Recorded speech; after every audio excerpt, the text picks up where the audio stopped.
President Biden lashed out at reporters following an address where he remained defiant following the release of special counsel Robert Hugh's damning report that fueled more questions about his mental acuity.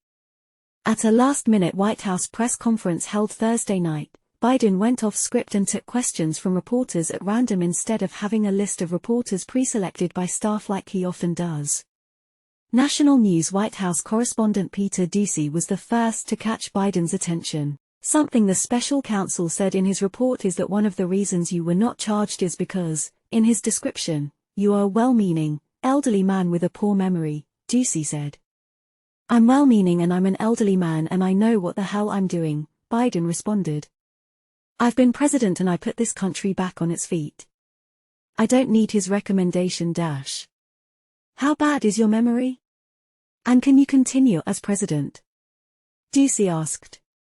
My memory is so bad I let you speak, Biden shot back. Biden has a history of clashing with reporters, including calling Doocy a stupid son of AB in 2021 for his question about inflation. He later called him to clear the air. Washington Post reporter Tyler Pager asked Biden whether he was concerned that the report would fuel further concern about your age, to which Biden swiped, only by some of you. Biden later got into a combative exchange with CNN correspondent MJ Lee, who pressed him on his previous comments urging Americans to watch me when he's asked about his age. Many of the American people have been watching, and they have expressed concerns about your age, Lee said. That is your judgment. Biden shouted at her. That is your judgment. That is not the judgment of the press.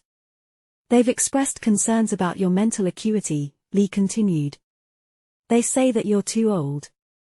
Mr. President, you told me in December that you believe there are many Democrats who could defeat Donald Trump. So why does it have to be you now?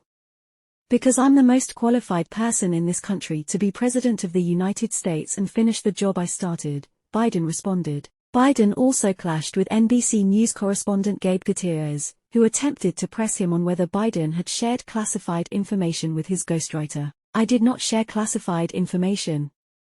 I guarantee you, Biden exclaimed.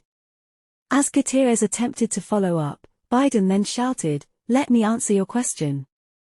The fact of the matter is what I didn't want repeated. I didn't want him to not. I didn't read it to him.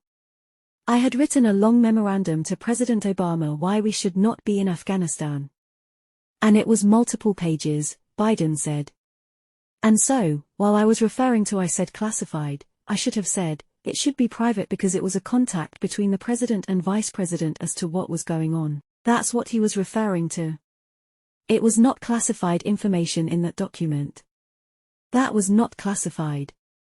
However, Hugh's report contradicts Biden's claim, stating the president shared information, including some classified information, from those notebooks with his ghostwriter.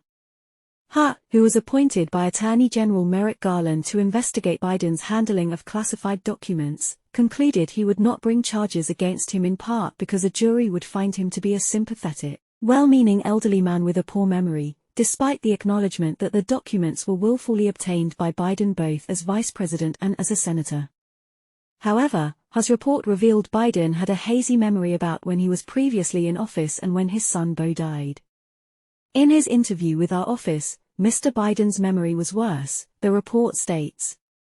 He did not remember when he was vice president, forgetting on the first day of the interview when his term ended, if it was 2013, when did I stop being vice president, and forgetting on the second day of the interview when his term began, in 2009, am I still vice president?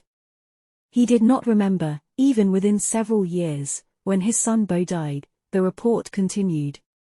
And his memory appeared hazy when describing the Afghanistan debate that was once so important to him.